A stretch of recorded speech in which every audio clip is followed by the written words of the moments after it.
Hello and welcome to Community Forum. My name is Heather Hansen O'Neill and I am your guest host this evening. I'm very excited about our magical guest this evening. But before I introduce him, I have a question for you. I'd like you to think about when was the last time you had a magical moment. And what I mean by that, the last time you were astounded or excited or set in wonder. And the reason why I'm asking is if this is a challenge for you to think of, or even if you have magical moments all the time, you are sure to love our guest this evening, the magical Nana Danso. He has a bachelor's degree from Wesleyan and a master's from Yale, but he right now is both a magician and an expert award-winning speaker. And what he does is he uses his magic to inspire with lessons and stories, and I think that you are just going to find him as wonderful as I do. Nana Danso, I'd like to hear a little bit more, but before, I really need to find out, you're not planning on cutting me in half or anything, are you? No. I'm not planning on doing anything like that. Oh, thank goodness. I was a little worried, I have to say. How did you get involved with magic? Well, I'd always enjoyed magic as a kid. And my wife, Kelly, and I got married on New Year's Eve 2003 and went straight to Disney World for our honeymoon. And one night we went to downtown Disney to a store called Magic Masters. And in Magic Masters, magicians perform illusions for interested audience members. So you'll have about, let's say, 10, 15 audience members standing around and the magician performing illusions. So the magician could maybe show his hands empty, reach into thin air, and then pull maybe just like a silk out of thin air. And I had always enjoyed such illusions as a kid, but I never understood how they were performed. The unique thing about Magic Masters is that they actually sell the secrets to you. So we bought 3 secrets for $59.95 and went back to our hotel room, and I started to practice the secrets, practice the illusions. And what I realized was that the actual trick, the secret, the method was very, very simple. Almost stupid. Like if someone explained to you, this is how it's done, Heather, you would say, oh no, this is crazy, this is silly. But even though the secret was simple, it was very, very difficult to perform. And so I said to my wife, oh baby, these tricks are hard. And she said, we paid $60 for those tricks, so you'd better practice. And I know, me too. I didn't need any more motivation than that, and I practiced.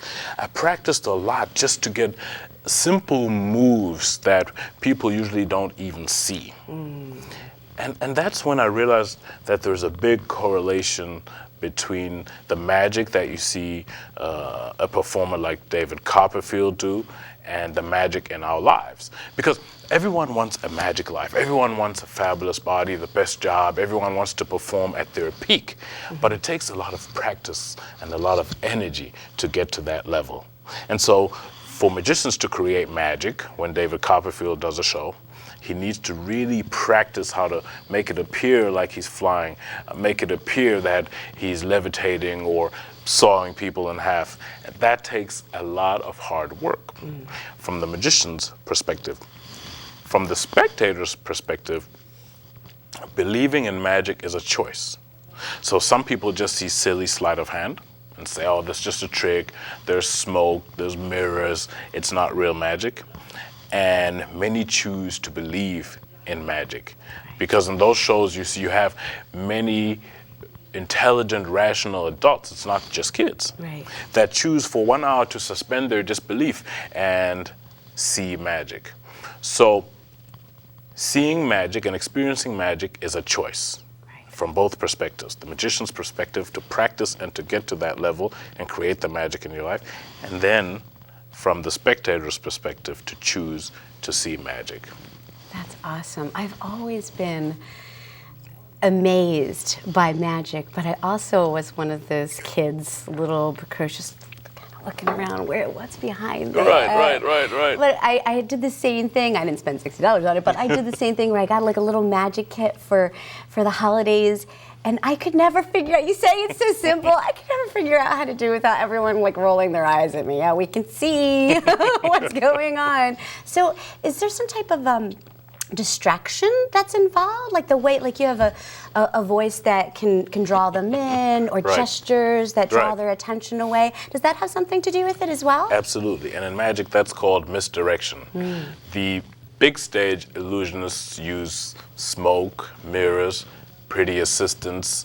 So when a pretty assistant is walking that way, the audience members, particularly the men, their eyes go in that direction as well, while the magician does something on the other side. If I'm doing close-up magic, like what I did to produce that silk, I may say something to you, and your natural tendency when I speak to you or to anybody is to look at me, because we like eye contact. And while we're establishing eye contact, I may do something down here that nobody sees, right? Or if you have a crowd of 5 or 10 people and you're addressing them, speaking to them, they're not usually, unless they're really hecklers and they're kind of curious. And some curiosity is fine. Everyone's curious about how an illusion takes place.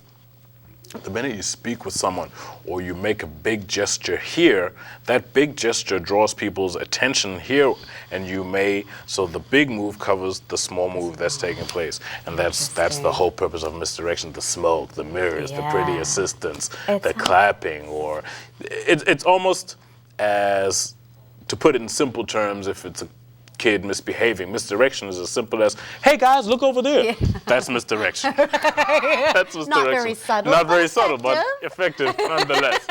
Especially for that age group. Yep. Exactly. Well, I'm really curious, is there anyone that inspired you when you were getting involved in this? Yes.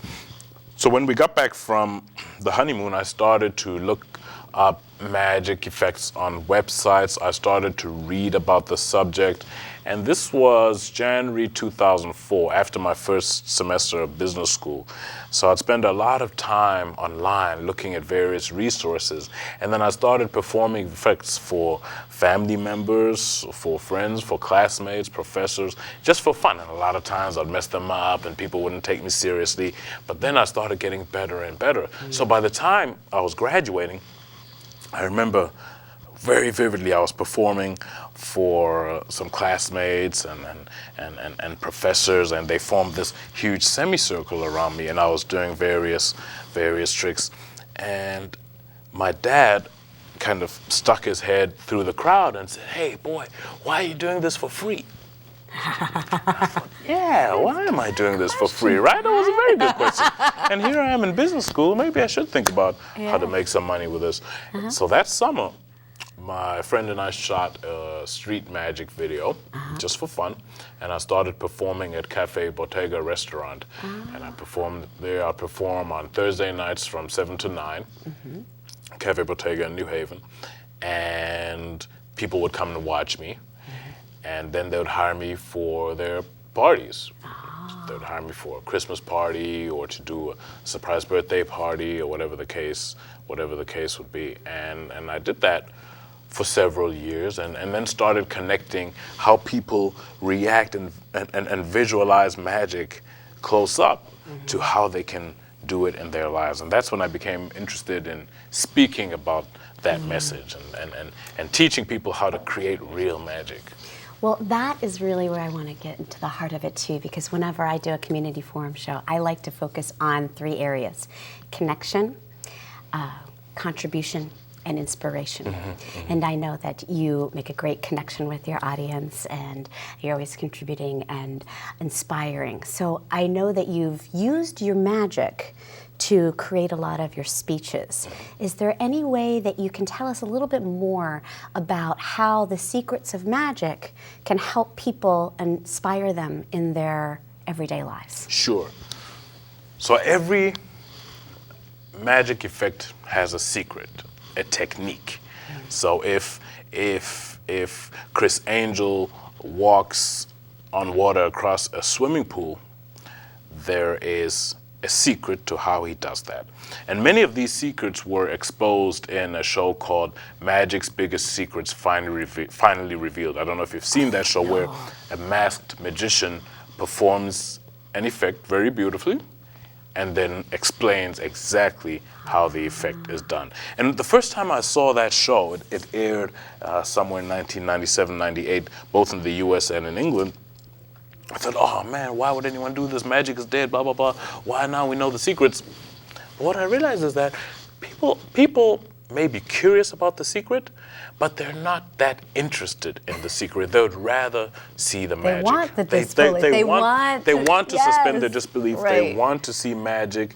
They want to be bedazzled. And it's like going to the movies. When you go and watch, let's say, Superman, you don't say, well, they're probably using a green screen and some strings. You just want to see Superman fly. Right. You just want to see Superman fly. So the first time Christopher Reeve flew in the studio, they even forgot that they had strings, etc. there because it was like, this is a man flying. We're so excited, right? Same thing with magic. So the same thing with magic, and particularly the magic in our lives. You see, I use the metaphor smoke and mirrors to mean the challenges and distractions and negative occurrences in our lives. So that's what smoke. And if you focus on the smoke and mirrors on a big stage illusion, you miss the effect because you're focusing too hard on smoke, on mirrors, on distractions, on trying to figure out what's happening behind that. And then you miss the magic. You're missing the beauty of the moment. That's exactly what it is. And that happens in life. That happens in life. Yes. You focus on negative occurrences. You focus on the challenges that you don't think you can overcome. You focus on the setbacks. You focus on the stumbling blocks. But if you take the mindset of the magic spectator, right, and choose to see magic, then you realize that the stumbling blocks can actually be stepping stones, right?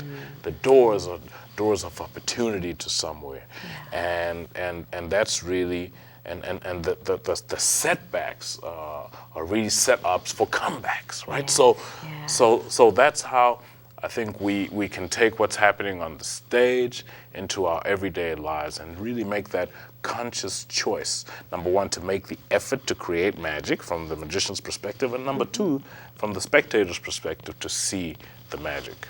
I think that is so important. That's one of the things that I talk about a lot too, is understanding that you get to choose where to focus your energy, and you can choose to be distracted by things that are, everyone has negative experiences that happen to them, but you can choose to see it as, to still see the good that is in your life, right, instead of just focusing on the negative. I love that part. Now I know there are some other little tidbits. What else are you gonna give us?